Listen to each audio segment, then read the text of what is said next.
సమయాన్ని మనం ప్రాథమికంగా సెకన్లతో కొలుస్తాం. అలాంటి 60 సెకన్లను కలిపి ఒక నిమిషముగా, 60 నిమిషాలను ఒక గంట, 24 గంటలను ఒక రోజుగా, 7 రోజులను ఒక వారంగా, 4 వారాలను ఒక నెలగా, 12 నెలలను ఒక సంవత్సరంగా, ఇక్కడి వరకు మనకి అంతా స్పష్టంగా తెలుసు. ఇదే మన జీవితం అనుకునే సమయం. కానీ ఇది అసలు కాలం కాదు. ఇది కేవలం మన కొలత మాత్రమే. ఇప్పుడు మనం ప్రవేశించబోతున్నాం యుగాల కాలంలోనికి. మన శాస్త్రాల ప్రకారం మనం ఇప్పుడు ఉన్నది కలియుగం.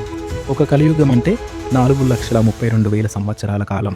అంటే మన మొత్తం మానవ చరిత్ర కూడా ఒక కలియుగంలో చిన్న భాగం మాత్రమే. 2 కలియుగాలను కలిపి ఒక ద్వాపర యుగం అంటారు.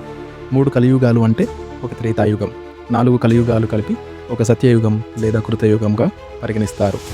ఈ 4 యుగాలు కలిస్తే దానిని మహాయుగం అంటారు.